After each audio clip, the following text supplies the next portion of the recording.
Hello and welcome to another episode from the Water's Edge. You catch up with us only a few minutes into a session just at the start of spring. And in today's episode, hopefully we're going to show you a couple of ways in catching fish this time of year on one of the cheapest baits around, and that's bread. The good old-fashioned thick cut sliced bread. Now, we've brought 2 loads with us, so we're actually going to be fishing the whole session today for under £1 worth of bait.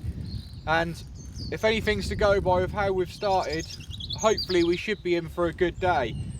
Now, once I get this fish in, we'll just show you a little bit more about the rigs and what's happening with the bread this time of year. I mean, bread this time of year, to be honest with you, is responsible for so many match wins. It wasn't really used 3 or 4 years ago as much as it is now, but especially when it's cold at night. I mean, last night it was a frost, and then the temperature's getting up to 5 or 6. I mean, last couple of days it was maybe 8 or 9, maybe even 10 degrees, so it's a perfect time to use it when them fish are just starting to move about but not really looking for any food. And that'll make a bit more sense when we show you the rig later. The first way we're using it, we're not actually feeding anything. You're literally using the hook bait, and you're just waiting for a fish to swim past it. But certainly this time of year, it is one of the best methods around. Well, this fish has given me the right run around. We've just got him under control, but I can see why now he's in the net. It's a big fish, especially for this time of year. That was a really good fight. That is a proper carp. That's well into the double figures, and you can see how you wouldn't need many of these in a session to put a really big weight together. Just try and untangle him. He's got a bit of life in him still in the net. Calm down. That hook just lovely in the bottom lip. That pings out, and I'll see if we can get a look at him. Like I said, he is very, very lively. Calm down. But a proper fish as well. That is a real zoo creature. First fish of the session. Only been fishing about 5 minutes, and it does not get any better than that. And that I said, that's well into the double figure. I don't know if I can show you how thick he is across the back. That's where his weight's probably going to come from, but he's almost got a little bit of a shoulder on him. That's what happens as they get bigger.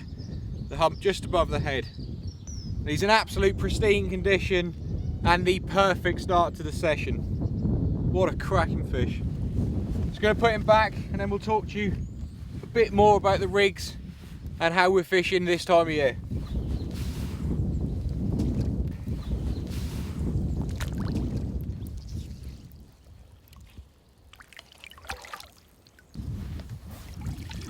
Well, it doesn't really get much better than that for a start of the session. Cracking time now just to show you through the rig and the first method. Now hopefully we'll be showing you 2 different styles of fishing bread today, but the first one being probably the most popular and the one that I said earlier is responsible for so many match wins this time of year when the weather is so up and down. A quick bit about the venue. Today we're at another one of the Barford Complex lakes, and we're actually on Colton Lake. Now, I remember as a kid I used to fish this lake a lot, and it was renowned for just what you've seen there. Really, really big fish. I mean, sometimes in a match you'd have 10 fish and you'd do £100, so it is well known for big fish, and first fish on camera has proved just that, an absolute stunner. So that's a bit about the venue. Let's move on to the rig. Now, as I said, we're not feeding anything in this first rig we're showing you, and it is actually just popped up bread. It's a bit of a take on the carp fishing, really. If you speak to any carp angler, for years and years and years they've been fishing zig rigs, and a zig rig is basically just a suspended bait above a lead on the bottom. Now, with zig rig fishing or popped up fishing, the key is to get the distance from your lead to your bait exactly right, because obviously, as you can imagine, it's not natural for a fish to sit dead on the bottom. They normally sit somewhere mid-water because there's a warmer layer in the middle between 2 coal layers at the top and the bottom. So ideally you need to find where they're sitting, and that's how far you're popping your baits up off the bottom. If you put a bait right in front of their face, I think however cold it is, you're going to be catching fish pretty well. So that's fairly important, is to adjust the size if you're popping up your bait throughout the session. If you're not catching, it may not be because there's not fish there, it might just be because you're not putting the bait exactly where they want it. If I was going to give you a rough guide, I'd probably start just under halfway. Now as we're casting almost over to the far side to some trees, I would probably think it's about 3 and a bit foot, so I'm starting around a foot, so I'm actually probably a third there, but that's a good starting point. Between a third and halfway is normally spot on. So let's look at the rig. Just a normal lead setup, nothing special about that at all. Now this is a zig rig, so it's just 018 G line, fairly strong, big fish in here. And then it comes on to just a normal hair rig with a quick stop. You need to have a quick stop because I'll show you how you apply the bread in a moment. And another thing you may notice is the length of the hair. That is important because we're actually fishing 4 bread discs and they do swell quite big. So you need to make sure that that distance between your quick stop and your hook is relatively large. So if we show you how we load this up, basically I've got just a punch here, which I'm going to punch just from a standard out of the packed slice of bread, 4 discs, which will come out just like that. And if I can find my quick stop needle, just go straight through. So you've got 4 discs on there, into your quick stop, and then they slide down onto there. So you got your bread hanging on your rig, and that literally casts out. The bread will pop up off however where you set it, and that's basically where you're fishing. Now normally you won't feed anything over this, you just put into that to cast into their face and hope they pick it. Now that bread will swell massively. I mean, they probably go 3 times the size, so that's the importance of the big hair. But we're just going to chuck this out now and see if we can have another fish on it. As I said, I'm going almost over to the far side to some trees. Just going to plop it in there, nice and quiet. And then there's a little bit about setting your tip as well, because the bites aren't always the same as they normally are. So just get that out. That's gone in nicely. Still sink your line as normal. Be really, really careful though. I think one thing a lot of people struggle with is fishing bread is it staying on?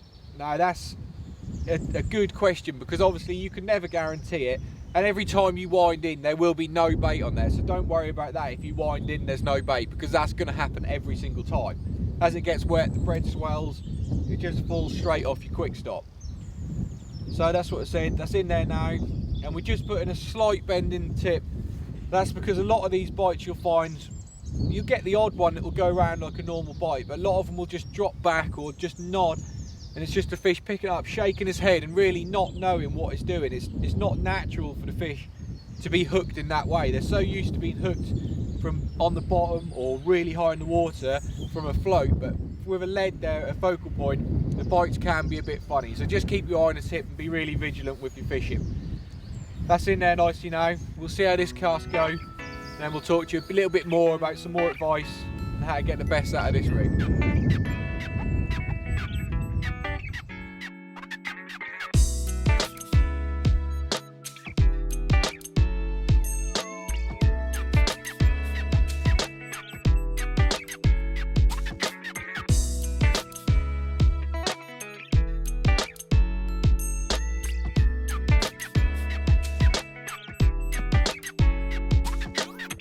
Well, just while this rod's out there now, we've had a couple of chucks after that first fish.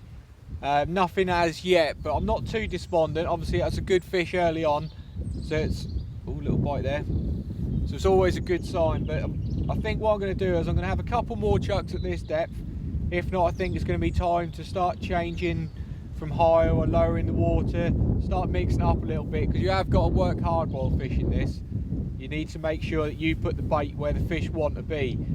Now while we're on the subject of casts, if I was going to give a guideline of how long to leave this, I'd probably say about 10 minutes, purely because you are fishing bread. Now you don't have to fish bread. I mean, the zig rig, I think originally was probably carp anglers using actually bits of foam. Black and white always used to be a really good one.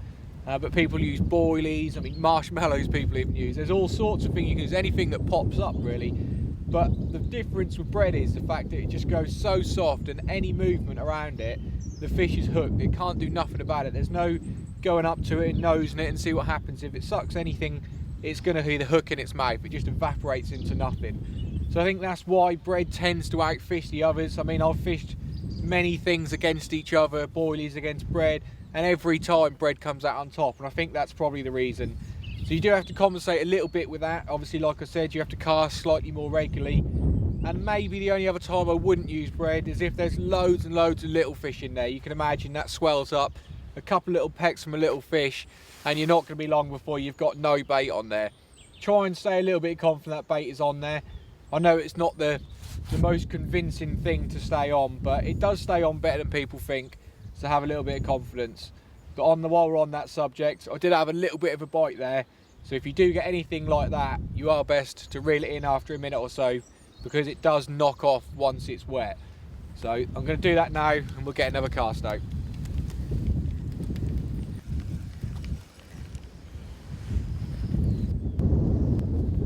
Well, I'll just slip another bait on. As I said before, the bread won't be on when you reel in, so don't worry about that. I mean, that little bite I had could have knocked it off, or if not, it's going to come off in the winding 100% of the time.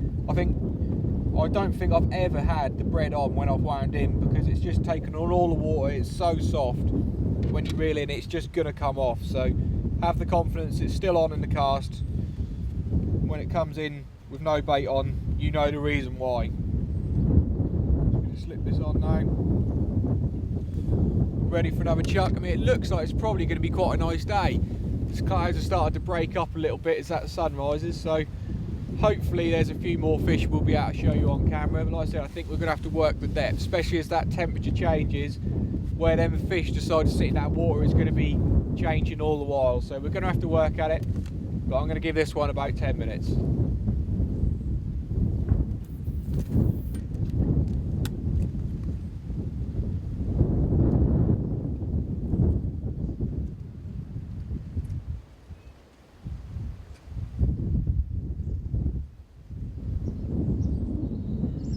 Well, we're into another fish. It's been a tough hour or so, a couple of hours maybe.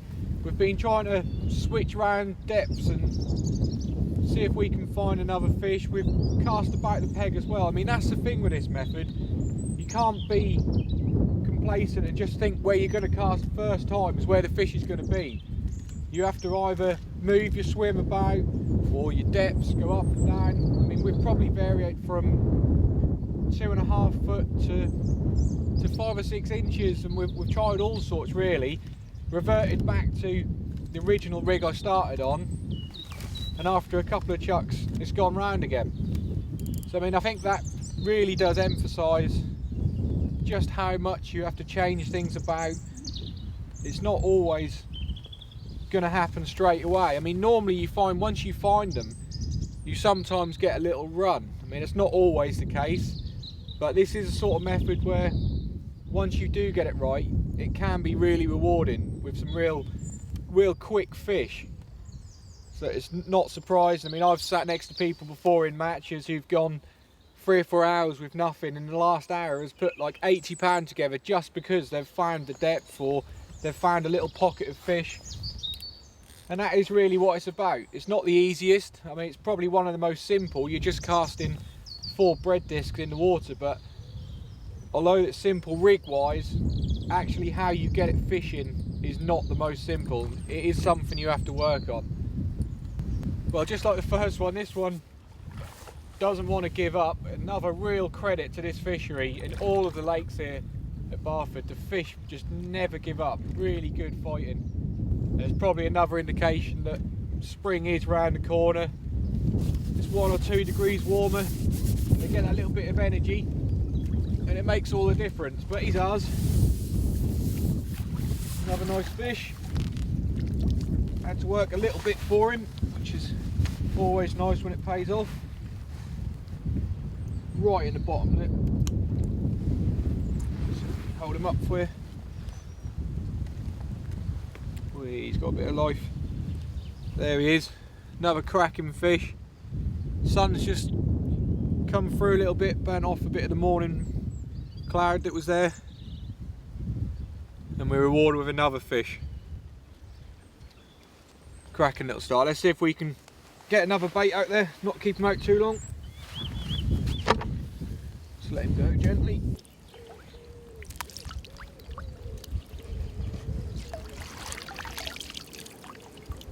Well, there's another one away safely, none the worse for his experience, but he certainly made our day a little bit brighter. So it's another lovely fish for the camera.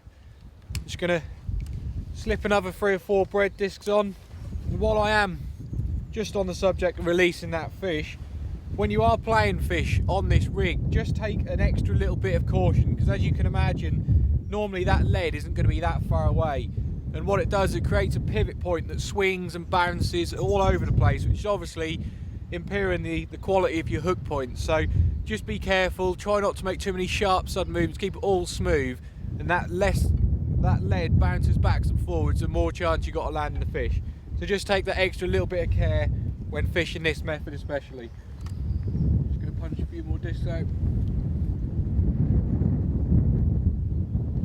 So I like to fish 4, you don't have to fish 4. You can change it from 3, 2, but it's just nice big bait. When this bread goes in the water, it really does swell. I think that's the whole reason about why it catches so well, is because it's just such a large bait sitting there, and obviously, as you can imagine, in the water it just turns to almost like mush. Any suction from it is just straight in, the hook's in with it. Really does make an effective hooking point. Let's just cast this one out.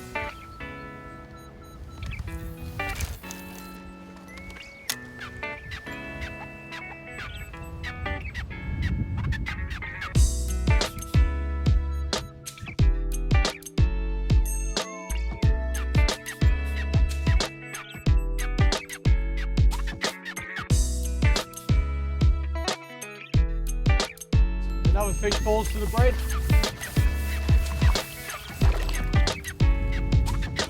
There we are. Bit of an old warrior. Probably say he's quite an old fish, to be honest with you.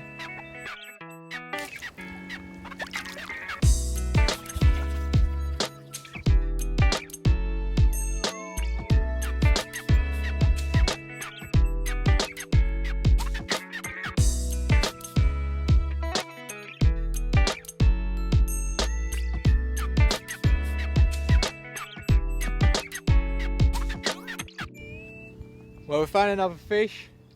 As I said, as soon as you find out where they are, quickly, might be able to get them all quickly down it.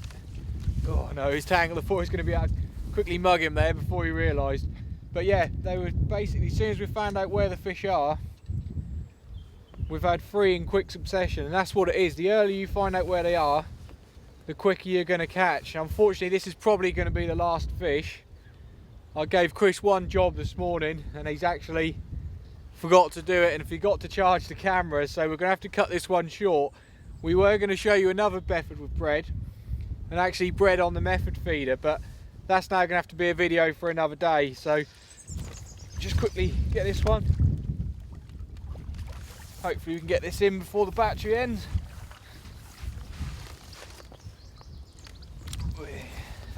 It's another nice fish.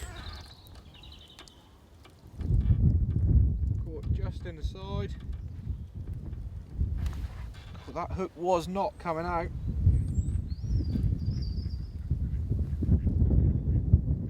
There we go.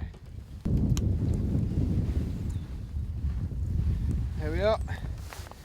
Lovely fish to end on. Some nice orange colours. Again, another quality stamped fish. Been some big fish here today. Beautiful scales right in the middle. Big tail fin. What a cracking way to end it. I think we'll slip him back and he's go back with the rest of his friends. There we go.